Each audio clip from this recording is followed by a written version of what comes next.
tiempo a nuestro hermano.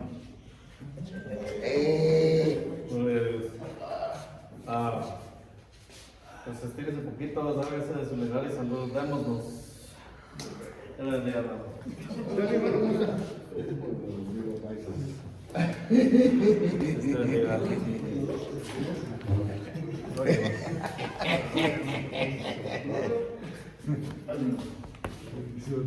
Bendición de Martín. Que te bendiga, papá.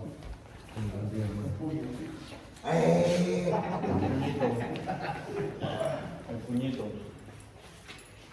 Ok, pues vamos a entrar en el estudio. Vimos ya los tiempos de los gentiles, ¿verdad? Ya terminamos ese estudio. Ahora vamos a estudiar la vida de Jesucristo, nuestro Salvador. Aleluya. Así, si quieren anotar el título, así se llama: la vida de Jesucristo, nuestro Salvador. Jesucristo, nuestro Salvador. Estuvimos viendo los judíos, ¿verdad? En su tierra Palestina. Estuvimos viendo los profetas, ¿verdad? Yes. Lógicamente, en base a lo que la Escritura dice, ¿verdad? Estuvimos viendo pues, que hay gente que se dice ser profeta, ¿verdad? Y no lo es. Estuvimos viendo lo que son los gentiles. Entonces, ya estuvimos estudiando todas las dispensaciones hasta la dispensación de la ley, ¿verdad? Y entonces, ahorita ya vamos a entrar en materia de lo que es la vida de Jesucristo. Amén. Entonces, vamos a buscar Romanos.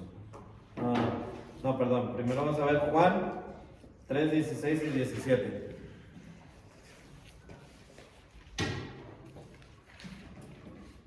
16 al 27. 16 y 17. O 16 y 17. Amén. No. Juan 3, 16 y 17.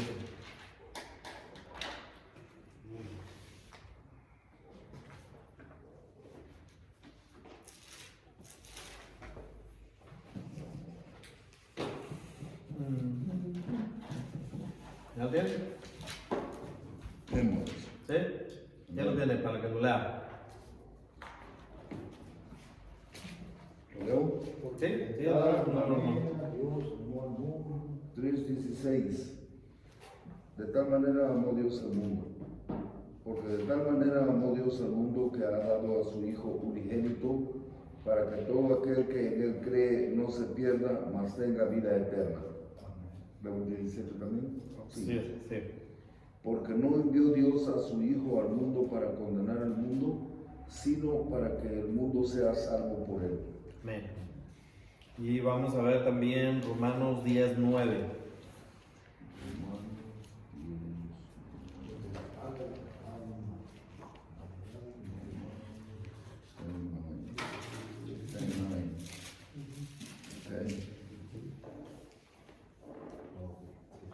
¿Tiene, hermano? Amén. Claro.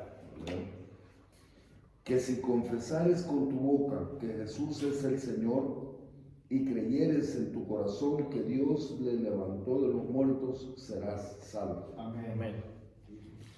Lea de nuevo el 10. ¿Perdón? El 10 también lea. Porque con el corazón se cree para justicia, pero con la boca se confiesa para salvación. Amén. Amén. Entonces el estudio dice de la siguiente manera: dice, Jesucristo es el unigénito de Dios. Amén. Fue engendrado por el Espíritu Santo y nació de la Virgen María en Belén de Judá. Entonces cuando dice el unigénito, pues se refiere que es el único, ¿verdad?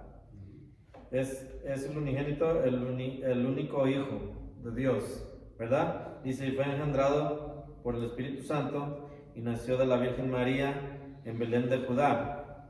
Es Dios mismo manifestado en carne. Vamos a ver 1 Timoteo 3:16.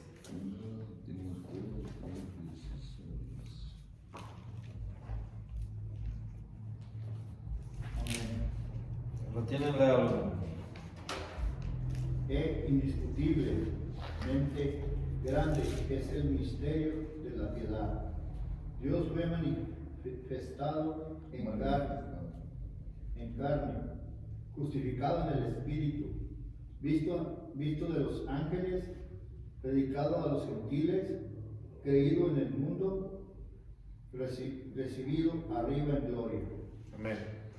Entonces ahí estamos viendo cómo la Biblia afirma que Jesucristo es Dios, ¿verdad? No dice es un Dios, ¿verdad? Porque algunas religiones, ¿verdad?, no cristianas niegan que Jesucristo es Dios, ¿verdad? Y le hacen un cuento, pues vamos a decirlo así, ¿no? Y le acomodan la escritura de tal manera de que lo hacen al que no tiene conocimiento de la palabra de Dios, lo pueden hacer creer que Jesucristo no es Dios, ¿verdad? Y le dicen, por ejemplo, que Jesucristo es un Dios, le dicen algo así, para destantearlo a uno. Pero ahí estamos leyendo claramente, nosotros usamos la versión de la Biblia, la Reina Valera, revisada en 1960. Casiodoro de Reina pues fue un monje católico que tradujo la Biblia al español del hebreo y del griego, del hebreo y del arameo, lo tradujo al español, ¿verdad? Y la razón por la que nosotros nos inclinamos a estudiar más esta versión es porque es una traducción más literal de cómo se escribió la escritura en el original. ¿Amén? Entonces, es de ahí que en veces se nos hace difícil comprender algunas cosas, porque como fue una traducción literal, es la manera como hablaban los judíos, los hebreos, los griegos, ¿sí? Entonces, es como cuando uno habla español y quiere aprender inglés, ¿verdad? A la manera de hablar el inglés es muy diferente a como se habla el español. Y si dice uno las cosas literalmente, las traduce uno del inglés al español o del español al inglés, no tiene sentido, ¿verdad? Entonces, las personas, sobre todo la gente que ha crecido aquí en este país, regularmente tienden a traducir el español como si lo hablaran en inglés, ¿verdad? Por ejemplo, dice, me vine para atrás, ¿verdad? Está haciendo una traducción literal, ¿verdad? Pero pues en español, dependiendo del lugar donde uno sea, ¿verdad? Pero, por ejemplo, en Guadalajara me va a decir, yo me vine para atrás, dice uno, me regresé, ¿verdad? Entonces cambia. Y eso pasa, les estoy dando todo este ejemplo, para entender de que la Biblia de Reina Valera fue traducida lo más literal posible a cómo se escribió, a cómo hablaban los escritores, ¿verdad? Entonces es de ahí que a veces uno lee ciertas cosas y se le hace uno difícil comprender, ¿verdad? Y ahí es donde empieza a entrar la curiosidad por estudiar la Biblia más a fondo, conocer la cultura de las personas que lo escribieron, todo eso. Entonces, ahí estamos viendo que literalmente dice, ¿verdad? ¿Dios qué? Dios fue manifestado en carne. Amén. Entonces, lógicamente está hablando de Jesucristo, ¿verdad? Amén. Entonces, todo esto es para que, si es posible, esa cita bíblica la deberíamos de saber de memoria, tenerla apuntada, porque va a haber un momento en que vamos a hablar con gente que cree que Jesús no es Dios, ¿verdad? Y usted le puede decir, ok, abre tu Biblia en esta cita. ¿Cuál le dije?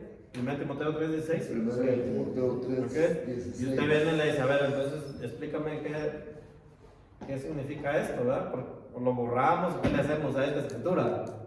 ¿Verdad? Entonces usted ahí le puede enseñar a la persona que realmente Jesucristo es Dios. ¿Sí? Amén. ¿Estamos bien? Amén. Entonces, Amén. dice, en estos días también por ahí vi un video en internet de alguien que estaba negando la Trinidad, ¿verdad? Y diciendo que Dios no es, ¿cómo dijo? Que solo hay un Dios y que, como diciendo que si usted dice que Dios es tres personas, él lo estaba como como diciendo que son 3 dioses. Pero ahí viene la confusión de la traducción del español. Es donde uno tiene que entender esa forma de expresarse, ¿verdad? Yo lo pongo como ejemplo así. En español es correcto decir un equipo de fútbol, ¿verdad? Y está hablando en singular. Una persona, un equipo de fútbol, una persona, ¿verdad? Es un equipo. Y ese equipo puede tener un nombre, ¿verdad? La América, las Chivas, o sea. Pero está compuesto por muchas personas. ¿Sí? Entonces, no hay ningún problema con decir que Dios es 3 personas. ¿Verdad? Es un Dios, pues son 3 personas. No hay ningún problema con eso. Y no está contradiciendo lo que la Escritura dice. Y si le buscamos en la Biblia, no va a ver que hay contradicción en eso.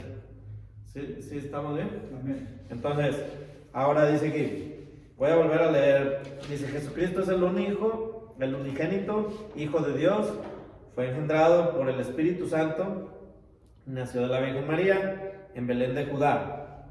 Es Dios mismo manifestado en carne.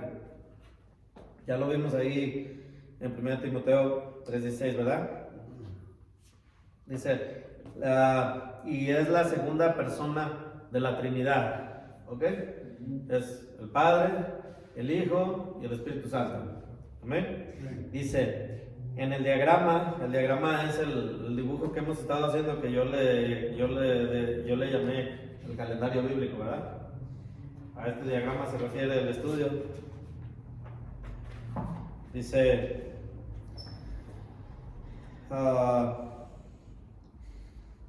en el diagrama, su nacimiento se simboliza por una estrella y su muerte por una cruz.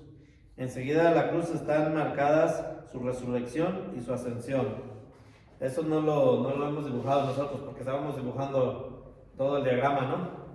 Y entonces no hemos llegado ahí, pero habla que en el diagrama simboliza el nacimiento de Jesús a través de una estrella. Aquí pone, no sé si alcanzan a mirar, una estrella es el nacimiento de Jesús, y luego la muerte a través lo simboliza con una cruz, ¿verdad?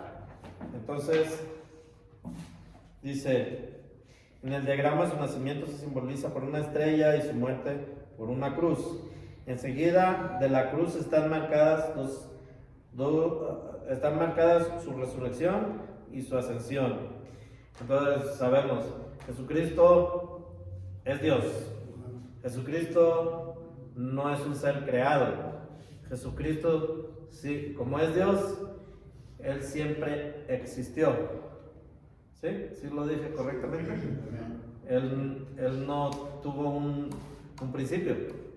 Él siempre ha existido hacia el pasado y siempre va a existir hacia el futuro. Jesucristo es Dios, pero vino a la tierra. Estaba en el cielo, bajó del cielo a la tierra. ¿Sí? Entonces, déjenme volver aquí para no salirme del tema. Dice, en su muerte, bajó a la tierra, estuvo entre los hombres, ¿verdad? Después en su ministerio, a los 33 años comenzó su ministerio, ¿verdad? Estuvo predicando el evangelio y murió. ¿En dónde? En una cruz. Y la cruz era la pena de muerte que tenían en ese entonces, era una pena de muerte, ¿verdad? Es como ahora hay por ahí en unos lugares donde si a alguien le da la pena de muerte, lo sientan en una silla, ¿verdad? Eléctrica, o en una cámara de gases o algo así. Jesús, su pena de muerte fue ir a la cruz, ¿verdad? Vemos que en la Biblia hay libros que fueron escritos muchos años antes de que Jesús naciera, y había profecías de cómo iba a ser Él y lo que le iba a pasar.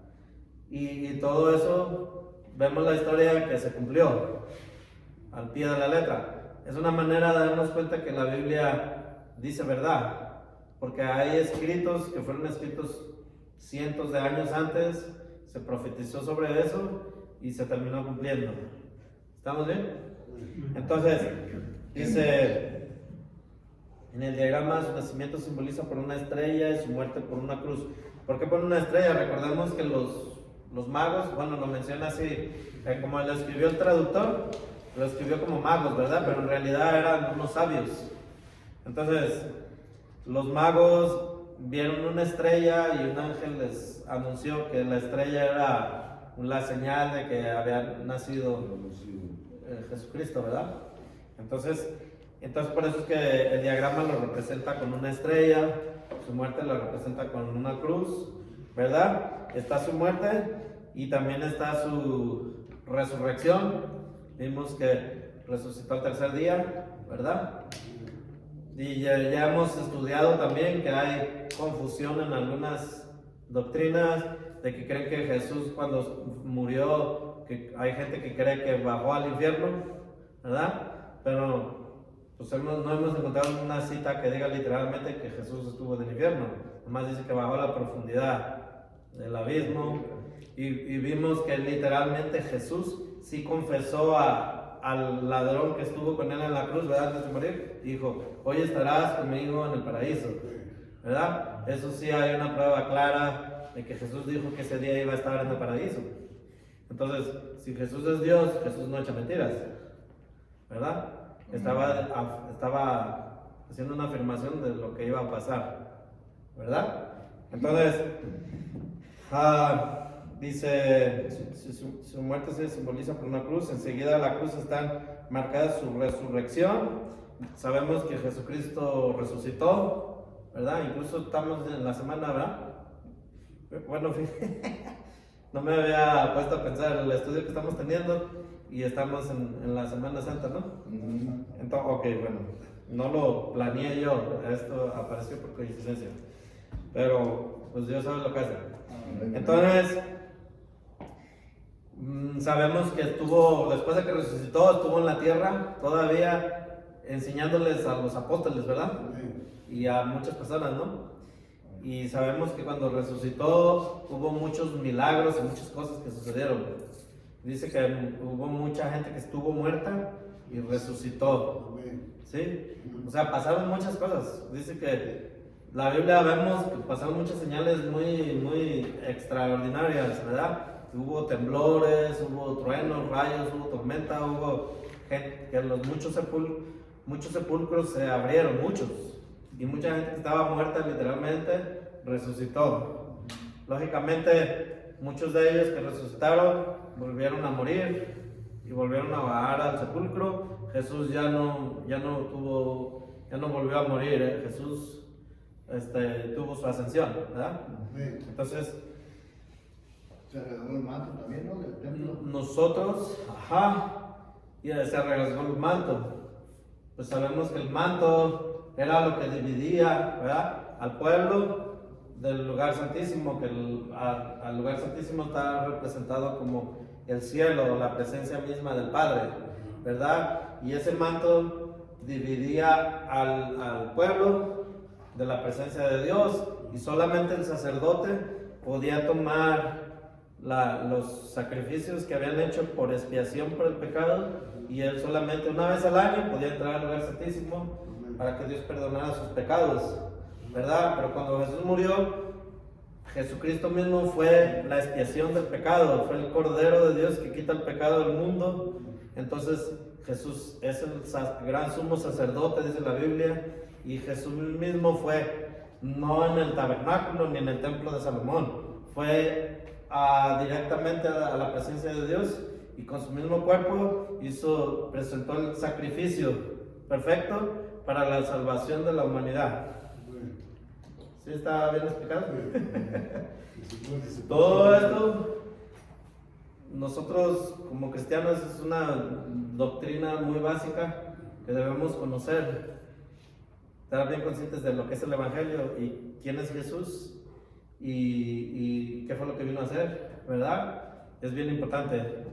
Y todo esto nos ayuda a que alguien que sea incrédulo o alguien que piense que Dios no lo puede perdonar, si usted le explica la palabra de Dios a las personas, dice la Biblia: conocerás la verdad y la verdad os hará libres. Entonces, usted habla la palabra de Dios a la gente y eso va a arrojar luz a la gente, a las personas que están en tinieblas.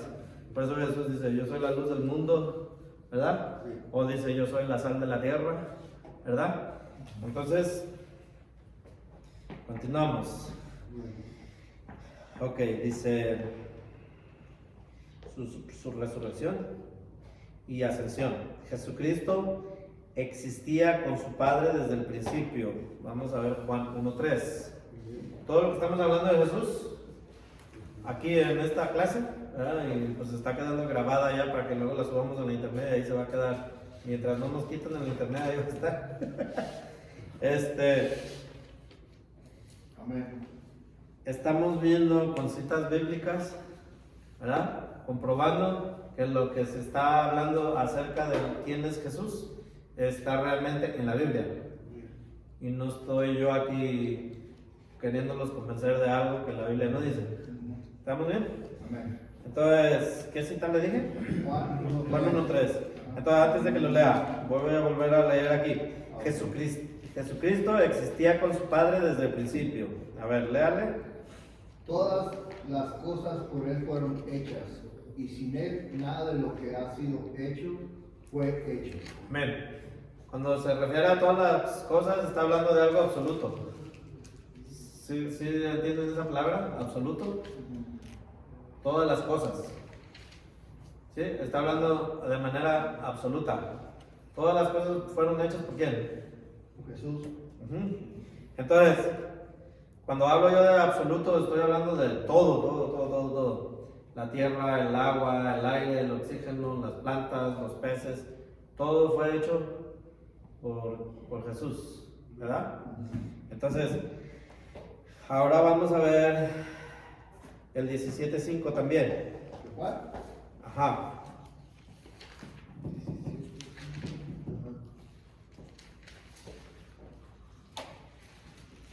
Todo esto que estamos viendo tiene que ver con la escatología, y la escatología es la ciencia que estudia la profecía bíblica. Amén.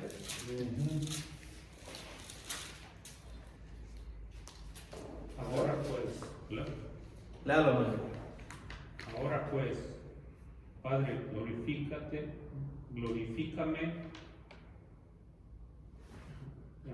Ahora pues, Padre, glorifícame tú al lado tuyo, con aquella gloria que tuve contigo antes que el mundo fuese. Amén.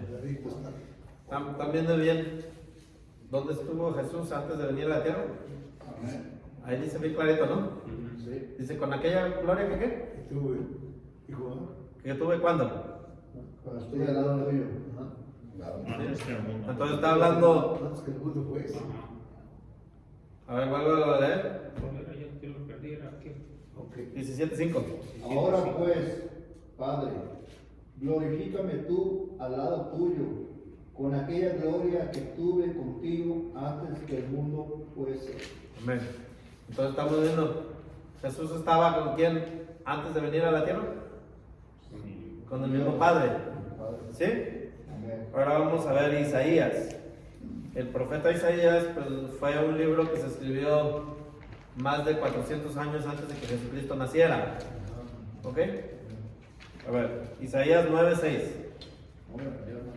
¿Ah? Igual hermano que no era pelear. 9:6. 9:6. Lo veo. Sí, hermano.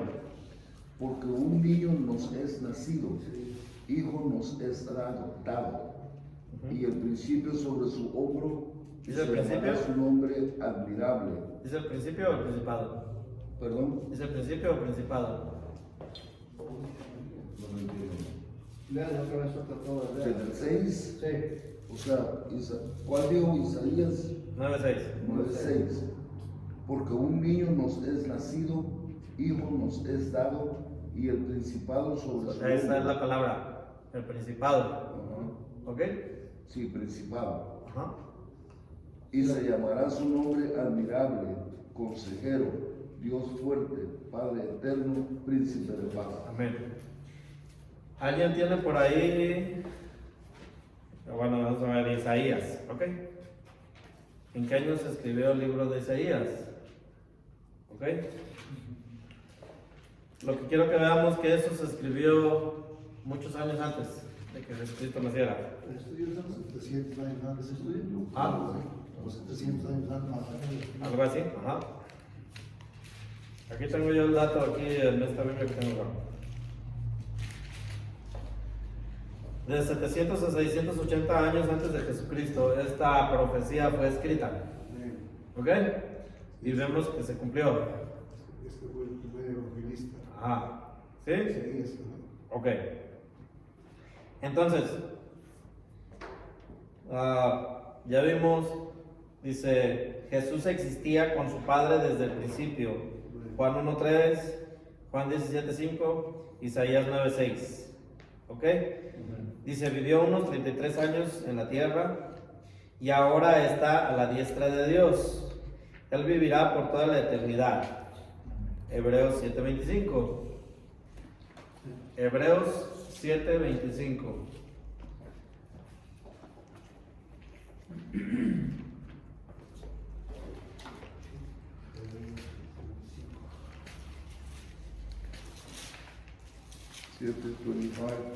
Amén. Leo, ¿Sí? por lo cual puede también salvar perpetuamente a los que por él se acercan a Dios, viviendo siempre para interceder por ellos. Amén. Entonces ahí estamos viendo que la Biblia habla de eternidad, ¿verdad? Amén. Entonces ese fue Hebreos 7:25. Él vivirá por toda la eternidad. Ahora dice aquí, cuando vivió en la tierra, mantuvo su comunión con Dios porque era santo. Ahí está otra cosa que debemos tener bien claro, que significa la palabra santo, ¿verdad? Entonces, la palabra santo pues significa apartado, ¿no? Sí, apartado. ¿Sí? Entonces, en la religión tradicional le enseñan a uno que un santo es como una persona sobrenatural, ¿verdad? Que le rindan una cierta veneración o adoración, ¿verdad? Entonces, es importante nosotros como cristianos y como estudiantes de la palabra de Dios y como cristianos tener bien claro estas enseñanzas, saber bien de qué estamos hablando cuando lo estamos leyendo. Entonces, ¿cuál es la cita que le di? Hebreos 7:25. Ahí cuando hablamos de que Él vivirá por toda la eternidad, ¿verdad? Entonces, cuando vivió en la tierra mantuvo su comunión con Dios porque era santo. O sea, Él estaba apartado del mundo, pues, ¿sí? Él vivía en santidad, o sea, Él vivía consagrado a Dios. Amén. Dice, es la misma clase de comunión que desea que los hombres tengan en Juan 6:57. Dice, es la misma clase de comunión. O sea, Jesús cuando estuvo aquí en la tierra, dice aquí el estudio, mantuvo comunión con su Padre, porque era santo. Y el estudio sigue diciendo que es lo que Jesús desea para con el hombre, ¿verdad? Le dije 6:57. Juan 6:57, ¿verdad? Sí. Sí, hermano. Como me envió el Padre viviente y yo vivo por el Padre, asimismo el que me come, él también vivirá por mí. Amén. Entonces dice, cuando Dios creó al hombre, lo hizo con ese fin, pero el hombre se dio a la tentación y cayó en pecado. Después fue necesario tener un Salvador que lo restaurara a la comunión con Dios. ¿Ok? Lo que está diciendo aquí es que Jesús, cuando estuvo en la tierra, mantuvo comunión con Dios porque Jesús era santo, ¿verdad? Y que el deseo de Jesús es de que el hombre también tenga esa comunión con el Padre, pero sería a causa, tal vez a causa y efecto del pecado, esa comunión con el Padre el hombre la perdió. Y eso es lo que le llaman la muerte espiritual, ¿verdad? Entonces la palabra muerte significa separación, ¿verdad? Cuando uno muere, su espíritu se separa del cuerpo. Cuando uno está en pecado, tiene una muerte espiritual que está separado de Dios, ¿verdad? Entonces, era necesario que hubiera un Salvador para que el hombre pueda volver a tener comunión con Dios. Amén. Ya lógicamente tiene que ser una decisión personal, cada persona individual, si decide tener comunión con Dios o no, si decide buscar la salvación o no, ¿verdad? A través de Jesucristo. ¿Sí? Entonces, ¿cuál fue la cita que le di al final? 6:57. Juan 6:57, ese ya lo leímos, ¿verdad? Entonces, ahí para que el hombre pueda restaurar su comunión con Dios, es necesario un Salvador. Ahora vamos a ver Hebreos 10, 19 al 22.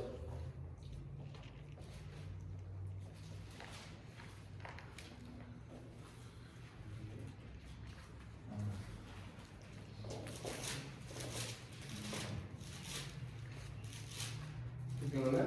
Sí, hermano. Así que, hermanos, teniendo libertad para entrar en el lugar santísimo por la sangre de Jesucristo, por el camino nuevo y vivo que Él nos abrió a través del velo, esto es, de su carne, y teniendo un gran sacerdote sobre la casa de Dios, acerquémonos con corazón sincero, en plena certidumbre de fe, purificados los corazones de mala conciencia y lavados los cuerpos con agua pura. Amén. Ahí vemos que se está confirmando lo que ya hemos estado hablando durante este tiempo, ¿no? Y léalo con calma y vamos a ir desglosando poco a poquito ese texto, ¿no? O sea, si analizamos ese texto, tiene mucho peso para nuestra vida espiritual, ¿verdad? Y léalo con calma. Así que, hermanos, teniendo libertad para entrar en el lugar santísimo. Ahí nos está dando libertad. O sea, ahí depende de nosotros. Dios no nos está forzando a entrar. ¿Sí? Y síganlo. Por la sangre de Jesucristo. Ajá.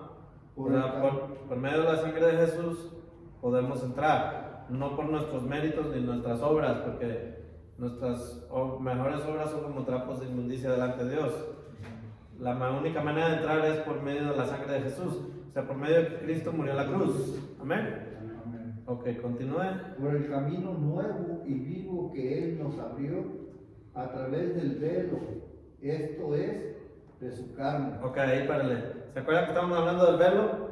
Que separaba a las personas de la presencia misma de Dios, pero Jesús abrió el camino por medio de su sangre.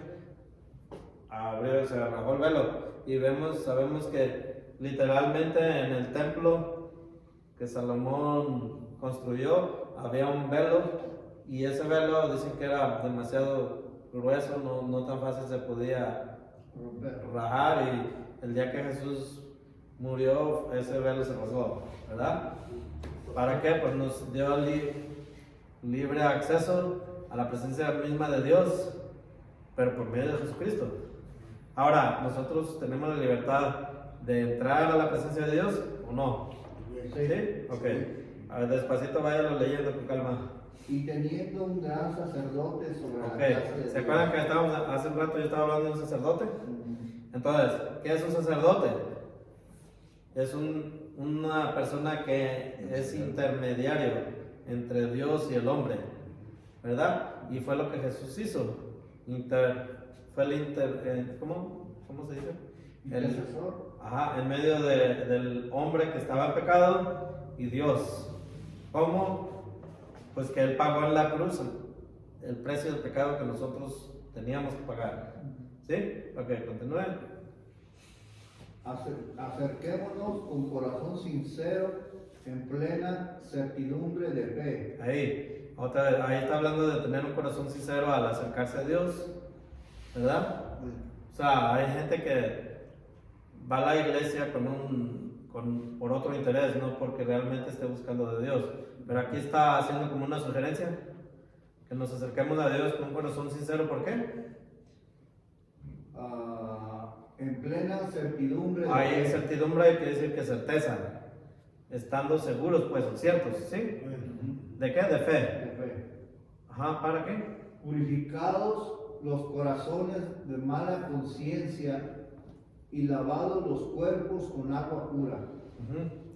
Todo, pues lógicamente eso ya es cuando uno creyó en Jesús. Jesús fue el que murió en la cruz. Nada de lo que nosotros hacemos o hagamos o hayamos hecho nos va a hacer merecedores de la salvación. Es Jesús el que nos hizo merecedores, pero nosotros como seres humanos no lo merecemos. ¿Sí? Entonces ahí es donde si yo me creo religioso y no tengo amor, de nada me sirve. ¿Sí? Porque es Jesús el que pagó el precio, el que nos hizo justos delante de Dios, pero fue Jesús. Nosotros no, en ninguna manera. Y si alguien viene y le dice que no peca o se quiere dar baños de pureza, ¿cómo dicen? Una palabra que se dice santiguar, ¿verdad? Pues lógicamente esa persona está pecando, ¿verdad? Es Jesús el que nos dio la salvación, el que perdonó nuestros pecados. Ahí terminó, ¿verdad? Sí, 22. Entonces, es necesario para tener comunión con Dios un Salvador. Ahora dice, Dios envió a su Hijo al mundo con la suprema misión, dice, de salvar al hombre, libertarlo y reconciliarlo con Él.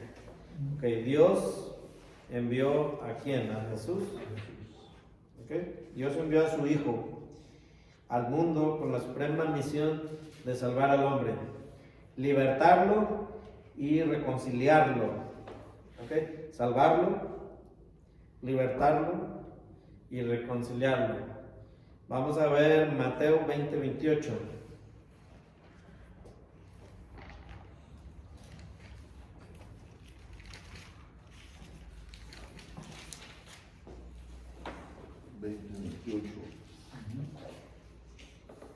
Leo. Sí, hermano. Pero, ¿qué os parece?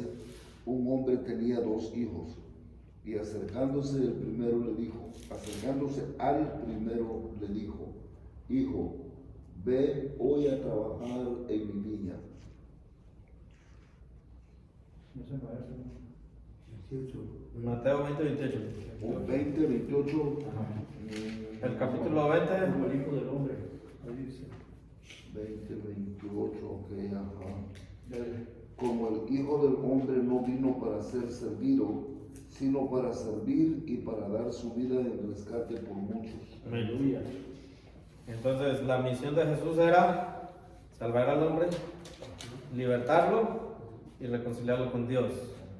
Entonces Jesús no vino para ser servido, ¿verdad? Entonces, si Jesús no vino para ser servido, pues menos uno de nosotros, ¿verdad? Y para dar su vida en rescate por muchos. ¿Sí? Amén. A ver, léalo otra vez, hermano. Como el Hijo del Hombre no vino para ser servido, sino para servir y para dar su vida en rescate por muchos. Amén. Ok, ahora vamos a ver Tito 2:14. Tito. Tito 2:14.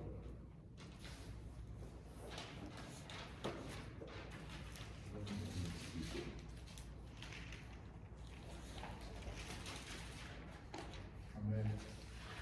¿Ya lo tienen? Sí. A ver, léalo. Quien se dio a sí mismo por nosotros para redimirnos de toda iniquidad y purificar para sí un pueblo propio, celoso de buenas obras. Amén. Entonces, Él por su propia voluntad se ofreció a sí mismo en sacrificio. ¿Para qué? Por nosotros, para redimirnos de toda iniquidad. Okay. Ajá, y la palabra redención, ¿qué significa la palabra redención? ¿O qué entendemos por redención? Religión. Perdón. Redención. Organización. Rescatar, rescate. Rescate, ajá. Redimir algo es algo que fue de uno y por alguna razón lo perdió, y para que usted lo pueda rescatar o lo pueda redimir, ¿verdad? Lo pueda recuperar, tiene que pagar un precio porque fue suyo, pero de alguna manera perdió el derecho a tenerlo. Entonces la palabra correcta sería rescatar. Pues puede ser rescate. Recordemos que los esclavos, había personas que los rescataban. O sea, tenían, si una persona se endeudaba o algo, podía quedar siendo esclavo de cierta persona, entonces alguien podía pagar el rescate de ese esclavo. ¿Sí me explico? Sí. Entonces a eso se refiere. Entonces, redimir a alguien es, por ejemplo, ¿qué pasó con José? José, sus hermanos lo vendieron como esclavo, ¿verdad? Entonces él perdió su derecho a la libertad. Entonces alguien tenía que pagar por rescatarlo a él, ¿verdad? ¿Sí me estoy explicando? Entonces, de eso habla. ¿Sí? ¿Y qué más? Sí quedó claro lo que es redención, ¿verdad? Entonces, de toda iniquidad. Rescatar, ¿ah? redimir, rescatar o sacar de esclavitud o cautivo mediante precio, comprar de nuevo algo que se había vendido, poseído o obtenido por alguna razón o título, dicho de quien cancela su derecho o de quien consigue la liberación, dejar libre algo hipotecado, empeñado, sujeto a otro gravamen, librar de una obligación o extinguirla, poner término a algún vejamen, dolor, penuria u otra adversidad o molestia. Sí estaba correcto, ¿verdad? Sí, súper correctísimo. Entonces, cuando usted va y empeña algo, ¿cómo le llaman aquí? ¿Pawn shop? Usted lo lleva al pawn shop y lo deja ahí y le dan dinero por él, ¿no? Y entonces la única manera de recuperarlo, usted tiene que pagar ese dinero y más aparte un interés, ¿no? Y eso quiere decir la redención, ¿verdad? Pero también ahí vimos, ¿verdad? Que si usted quiere rescatar a un esclavo, o sea, había que pagar dinero, porque esa persona por alguna razón perdió su libertad, o sea, se endeudó de alguna manera, algo pasó, perdió su libertad, y la única manera era que había que pagar dinero para que esa persona pudiera ser libre, ¿verdad? Y la otra es una libertad de gravamen. Una libertad de gravamen es cuando usted, en inglés le llaman un lien, ¿ok? Cuando alguien hace un trabajo de construcción y hace un contrato, esa persona, esa propiedad queda atada a ese contrato de construcción. Y si el contratista hace su trabajo bien, la persona tiene que pagarle al contratista lo que acordaron.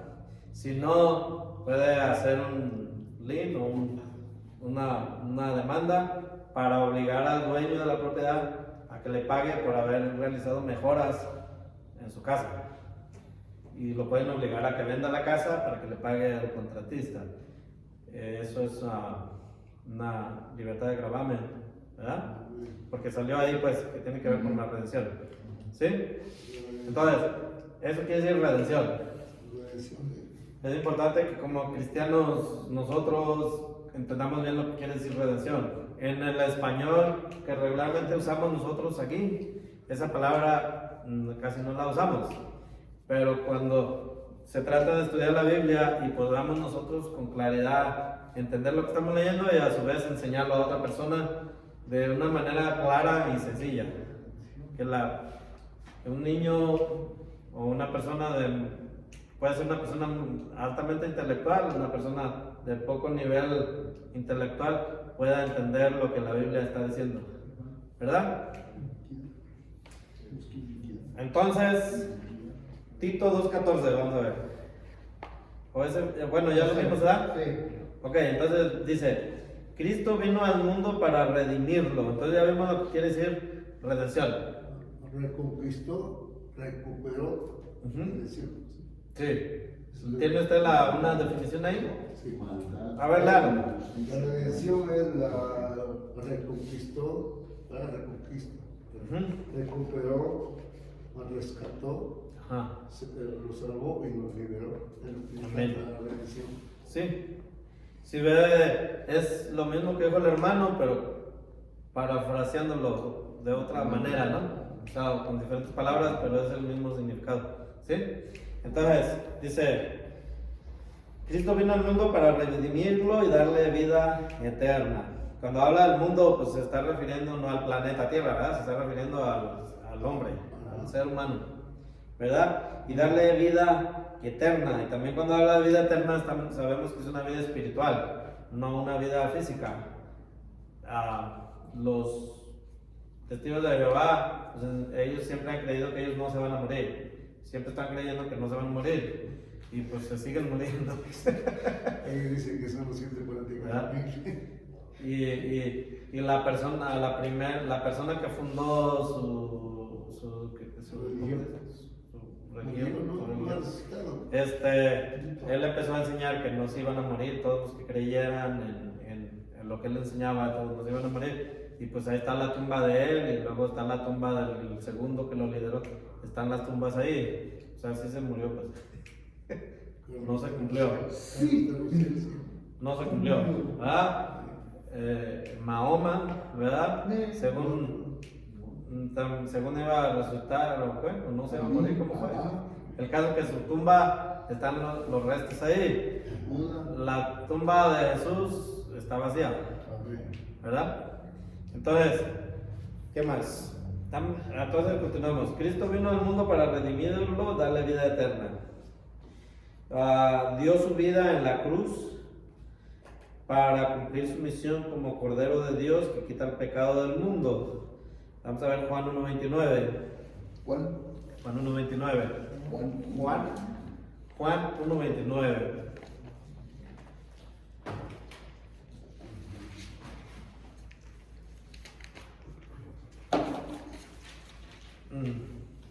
Cuando desconocemos cuál fue el propósito de que Jesús muriera en la cruz, pudiéramos pensar que Jesús, o sea, viéndolo humanamente y sin entender todas estas cuestiones de lo que era la redención del pecado, el sacrificio de los corderitos para la redención del pecado, si no conociéramos que la Biblia dice que la paga del pecado es muerte, todo esto para nosotros fuera ilógico pensar. Para nosotros estudiamos la Biblia, la conocemos, pero hay gente allá afuera que desconoce esto, desconoce el Evangelio de Jesús. El Evangelio, ya sabemos, la palabra Evangelio quiere decir buenas noticias, buenas nuevas, ¿verdad? Entonces, la gente desconoce, o sea, fuera ilógico para alguien así pensar que Jesús murió en la cruz y que haya tenido victoria, ¿verdad? No. O sea, y eso es lo que hace que mucha gente no entienda por qué razón Jesús tenía que estar crucificado ahí, ¿verdad? Entonces, ¿qué es la cita que vamos a leer? ¿Ya se la digo o no? Juan 1:29. Entonces, el siguiente día vio Juan a Jesús que venía a él y dijo: He aquí el Cordero de Dios que quita el pecado del mundo. Amén. Entonces, ya conociendo la ley de los judíos, sabíamos que era necesario que un animalito fuera, ¿cómo se dice? Sacrificado por expiación del pecado de la persona. Entonces ahora Jesús ya fue ese cordero, ¿verdad? Entonces Jesús es el cordero que quita el pecado del mundo. En la Iglesia Católica se siguen teniendo un sacerdote, ¿verdad? Y la palabra misa quiere decir sacrificio.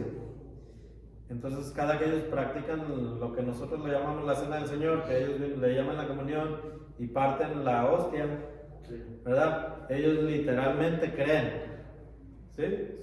Si es un católico, un católico literalmente cree que esa hostia es el cuerpo de Cristo y que lo están partiendo, y literalmente cree que al comérselo se va a convertir en la sangre, en la carne, y el vino se va a convertir en la sangre de Jesús, ¿verdad? Entonces ellos siguen practicando el sacrificio, ¿verdad? Pero a través de esa hostia. ¿verdad? Yo he platicado con algunos católicos y me dicen, no, eso era antes, que no sé qué. Pero la palabra de Dios no cambia, Dios no cambia.